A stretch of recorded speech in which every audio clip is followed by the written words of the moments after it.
What's happening, people? I've been noticing that it's becoming increasingly difficult to have actual meaningful conversations with individuals. And my definition of meaningful is informative, something you can learn from. And what I mean by this in general is when you have, for an example, someone that isn't religious and someone that is religious. And the two are clearly on separate sides. One believes that religion isn't important, the other one believes that religion is everything. And when they talk, and this isn't just for this a specific example, this applies to every single thing that has opposing sides. When these two opposing sides, or however many opposing sides, talk, it isn't to kind of convey their thoughts and feelings and their own understanding of the topic at hand. It's more or less to defend themselves, their beliefs, and whoever told them their beliefs as well, instead of trying to actually get somewhere. So what I mean by, check it like this.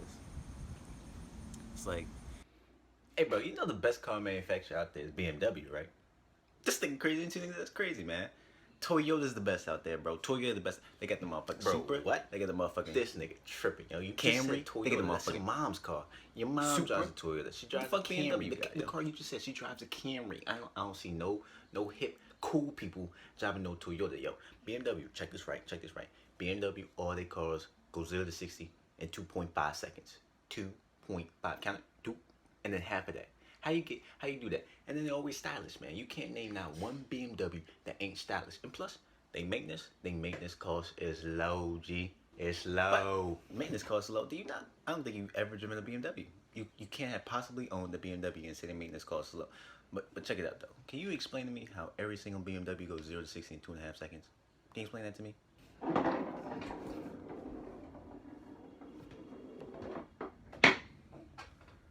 What?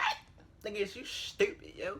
You must be motherfucking stupid, yo. BMW always goes 0 to 60 in 2.5 seconds, yo. You must be stupid if you don't know that shit, man. You stupid. Explain it, yo. Explain it. I don't get it. Explain it. I gotta explain to you, yo. I just know, yo. How you know that, G? I just know. How you yo. know that? Explain I just that. know, yo. Explain that. Get in the details. Why you I need the questioning me, details, yo. I need that. You're not a good friend, yo. You're not a good friend, yo. Instead of them actually trying to help benefit you, they get defensive. They're like, what? Why would you ask me such a thing? That's so disrespectful. That's rude. You're not taking into consideration of my feelings. You're trying to sway my thought process to believe something other. But really, it's the complete opposite. It's just trying to get you to tell me something or give me more information. And the reason that people act that way is because either two things. They aren't very confident in what they believe. So like, for example, the topic of religion, they just been taught that their whole life. So it's like, that's the only thing they know, and it's because they've been being told that by these higher up people like their parents and the rest of their family. They hold it to be true. So they just did it anyway. They held it as something that they should have done. And then the other reason is that they don't even fully understand the shit themselves. So it's like you are asking them questions that they haven't asked themselves, so they can't produce an answer. And nowadays, nobody wants to be wrong. Nobody wants to be stupid. Nobody wants to have zero knowledge. So of course they're going to be frustrated. And instead of being frustrated at themselves or the people that told them the information, they're frustrated at you for trying to bring it up to them, make them feel stupid. But that's not really the case. You can't really blame people. You can't blame the individuals that have been taught this information. We can only blame the teachers. So the blame is society, parents, and what was the last one? Oh shit, that's what it was. Schooling system. So the schooling system, like think about it, when you're writing argumentative papers and stuff, you're not really writing to get to a conclusion, right? To take one side and then your side and make one conclusion. No, what you're writing is take your side, take the other side, and try and bash the other side. Try and take some of the topic or some of the points that the other side makes and try and dismay them, right? But that doesn't really help anybody because each side can go back and forth. It's a constant back and forth of one's viewpoints of others' topics or stances. And it's going to go constantly back and forth, back and forth. Society is Society nowadays, you can't even say shit. You can't even disagree with people without being canceled, without being thrown under the bus. Any disagreement is seen as disrespect. I don't even know nowadays, but it's just seen as something so horrible. And then parents, I mean, think about it. When you ask a question, they say, "No, you shouldn't do that." And you're like, "Oh, why shouldn't I do that?" They're like, "Are you talking back to me?" It's like, no.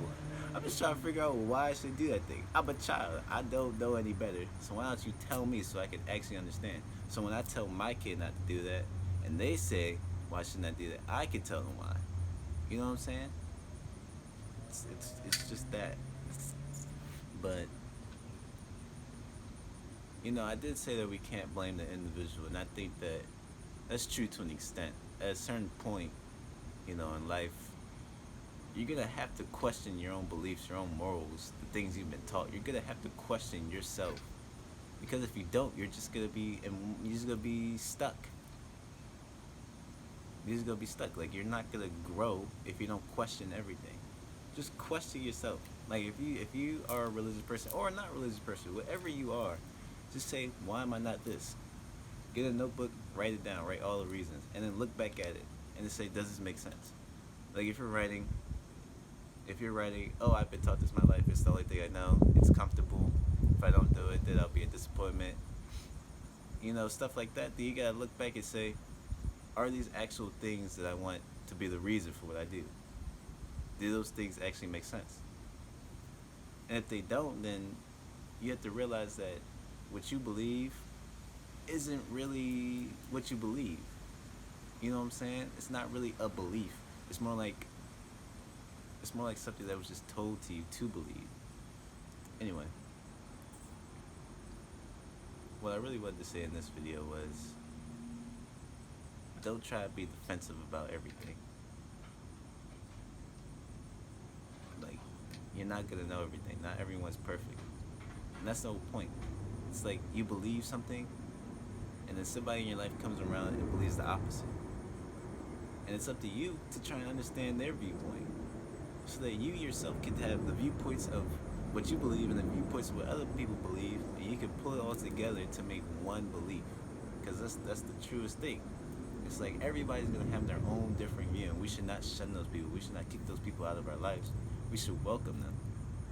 As long as you're not toxic and trying to force us to change our beliefs, but actually just informing us of their own beliefs.